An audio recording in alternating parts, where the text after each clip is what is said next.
no one wants a game called off, David, but how do you adjust your preparation with the game being abandoned? Probably it's not really adjusted at all. We just never had the game on Saturday, so we had to do a half decent session yesterday.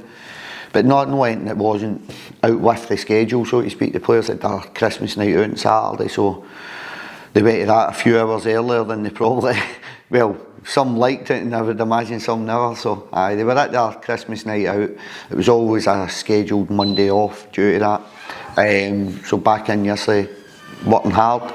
Do a wee bit more tactical side of it today. Do a wee bit more tactical side on Friday. So it's kind of not had any dent in our preparations. Well, the next question was, what did the squad get up to with some time off? I think you better ask the squad. My phone, I think it went once. And if you'd said to me I was going to be a player that takes you, try to be funny, I'd tell you who it would have been before he went, Reece McAlear. I think I got a text at 2 a.m. saying, "Gaffer, is the game off?"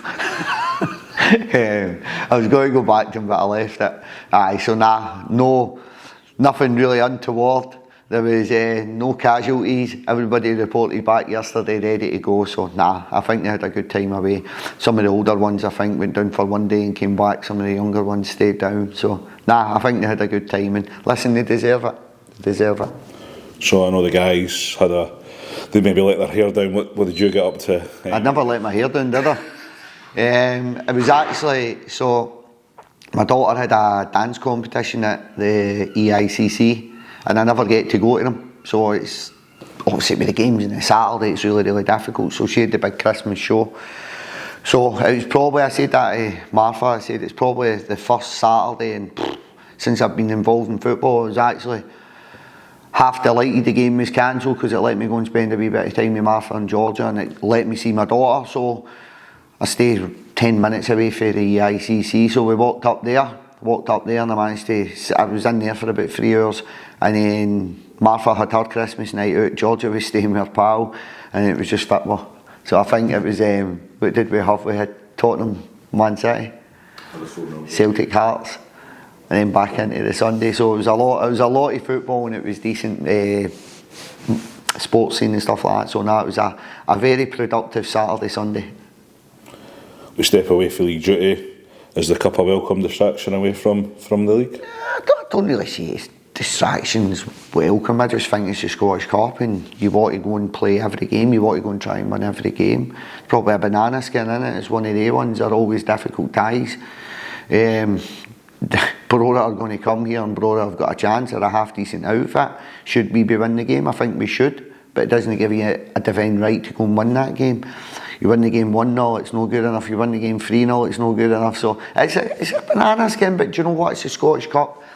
And I've never came up against Brora personally before, so it's a refreshing challenge for me, the staff, the players, the group. Delighted it's home. I enjoy the Scottish Cup. And you just take every game at a time. So it's a new opponent, a new challenge. Let's go and try and get the win and get us into the next round. Because I think we've only played them a couple of times in pre-season friendlies. I've never. I think with Gordon McDougall and Gordon was the chairman. I think you were up at Wick and all that. I think so. It was about 10 years ago the last time. Probably. It must be a wee bit more than that because I'm 11 years now, and I think it was just before me. I think it was the pre-season before that. Because I remember all the staff when I came in tell me about sitting in minibuses going round the Highlands. John was the manager. John McGunn was the manager. I think. I don't know if Brora was included in that, but I can remember them talking about it. Excuse me. Is there any added pressure after the early cup exit at Spartans or? Cheers, Hack. That's okay. Thanks very much for that. Yeah, there is now. I'd forgot about that. But have I just added extra pressure? Can you edit that bit out, please? I'm only kidding. Nah, I'm not trying to sugarcoat the Spartans game. I think Spartans went up the park and scored for an offside goal in the last kick at the ball, so we were kind of a new group at that point. I think as a group, as a squad, we've progressed, we've developed. I think we've got stronger as the season's went on, which we always hoped and knew would happen really with the relationships building. So as a group we're in a different place also. We were still kind of as a group finding our feet in the early stages of the cup section. So You put your own internal pressure on yourselves. Everybody I'd imagine involved in Scottish football wants to do well in the Scottish Cup. It's kind of the one cup competition. It's just that wee bit more positivity about it. It's got a wee bit more about it than the League Cup, than the Trust Trophy. So it's a cup that internally I feel I want to do more. It's been probably one of my biggest bugbears in my time at Livingston. I think we've been a quarter final at Aberdeen, went out in penalties potentially. We Holty missed the last one that hit the bar. You remember that? I think that was that game. I think that was the quarter final of the Scottish. I think, or maybe taking us in, but it's a cup competition where historically, in my time at Livingston, I don't think we've kind of underperformed that. So it's a cup definitely I want to do better, and we all know how hard it is this season with finances. We need to try and get to as far as we can in these cup competitions and bring money into the football club. We've been in good form as a squad, David. How pleased have you been with everyone chipping in so far this season? Well, that's 14 games in. We've lost one game of football in terms of the league.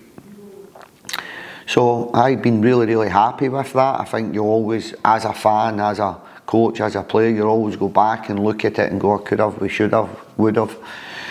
So when you kind of strip it all back and look at that's 14 games into the season, we've lost one game of football. I think that's a phenomenal effort with that group of players. So I think they've got to take massive accolades there. But again, it's only 14 games. Do you know what I mean? There's still 22 games to go, and we need to try and continue that running form. We're going to hit blips in the road.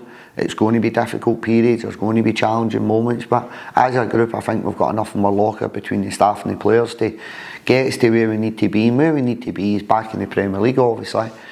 You can do that by winning the league, or you can do that by finishing second, third or fourth. So I think we're in there, we're there or thereabouts, and I think there's 3 or 4 teams that have got a good chance of doing so similar things, and we're one of those teams. We just need to concentrate on myself and take one game at a time. You touched upon doing well in the Scottish Cup. We've done good in the Trust Trophy. We've had a game cancelled against Airdrie.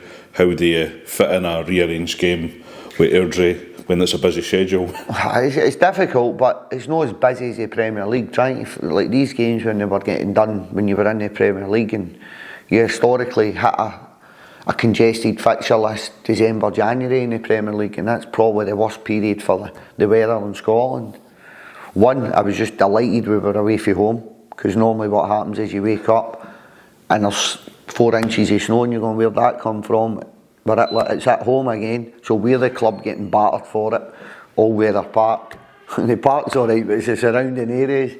Yeah. So I think with eight teams not playing, I think it probably, you're alright. I'm alright with that, because really all you're trying to do is stay away from having a midweek game away from a team. It doesn't have a midweek game. So you've got eight potential opponents that should help you with that one. We've played them fair one. So we've already played them in this batch of 9 games. So you've really only got Ayr United that if you were playing the Tuesday wouldn't have a game. Does that make sense? So all our 8 opponents are all probably going to be playing. Me personally, I think it would have made a lot more sense for the games that got cancelled on Saturday just to be replayed this Tuesday. Just go and play the same fixtures and everybody's on the same kind of schedule at that point. Yeah. You need to fit it in. But listen, we went, who was it? Saturday, and we were Morton midweek, and then we had the biggest game of the season against Falkirk. So I think I've said this before, we've got a really competitive squad. I think you need a competitive squad to do well at this level. So whether the game gets thrown in, where it is, there should be another 8 clubs, or 7 clubs, including myself, that are similar. Stepping away from the football side, David, I don't know if you've seen it, but Brian Rice spoke openly about his previous gambling problems. How important is it to have opening, honest conversations about some of the battles that players and staff face? Well, we've kind of done this year, it's called it's like micro groups. So we've got something that's called Someone for Everyone. So every member of the coaching staff, Dave's in it, Dave Black, the chief executive, and there's a couple of senior players in it, and everybody's got 3 or 4 players. And we've done that via Tombola So you're only just picking people you get on where you speak to. So hopefully within these micro groups that we can share our experience. It's not just talking about football, it's open to everyone. So we've been doing that since kind of 2-3 weeks into the season. Having people like Chipper in the building, because my experience of this is you find out when it's never too late, right, but you find out when it's well down the road, when the player's got a problem, you find out really late in the day. So hopefully having somebody like Chipper's experience, and there's other people within the building that have got had addictions, gambling addictions, and within the group we all know that. So hopefully by having these people you can kind of knock it in the head before it becomes a problem, and that's really what you want to do. But how do you do that? It's just being open, being honest. But I think we're in these someone for everyone groups, you kind of do one-to-ones. So there's the option there, it's just having a coffee, 15 minutes having a coffee, just chatting about whatever you want to chat about. But I've done it, and I think Chipper and that are doing it.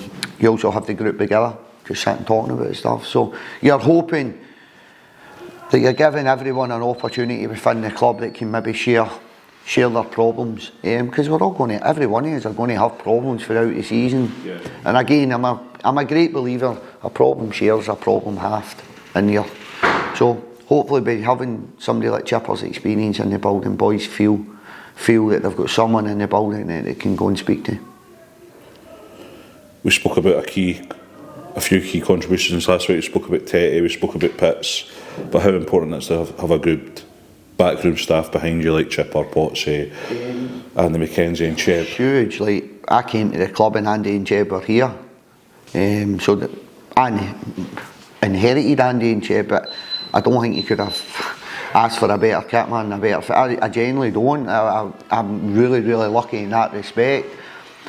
The rest of it, I feel there's a right good balance in the staff just now. We've had some great members of staff in the building, so this isn't detrimental to anybody we've had previously, but it kind of, you always had that turnaround. You were losing 2 or 3 members of staff every year, which is difficult, because trying to keep the continuity in the building is important.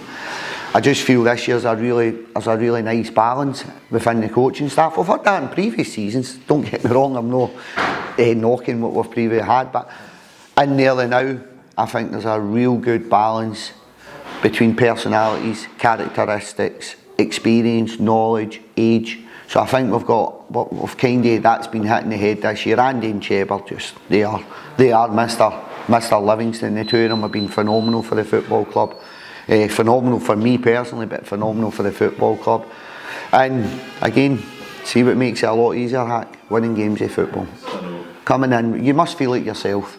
You must feel it yourself coming into your work and winning games of football. It makes it a wee bit easier. It does, but it makes everything, there's a lot more positivity around the place. No, I wouldn't say the place was even toxic last year, because that's probably the wrong word. There was an eerie negativity about the place because of a pressure. This year, boys are winning games of football, you've got a better chance of winning games of football, and I'm not sitting here wanting to take the credit for that, because the players and the staff should be taking the credit for that. But having a competitive budget allows you to go and do that on a weekly basis. So I just think it's a much better place for everyone. You lose a game of football, you've got a great chance of winning the next game. In the Premier League, that wasn't always the case, and over the last couple of years I think it got harder and harder. I think the gap between us and the rest of the clubs in the Premier League got bigger and bigger and bigger.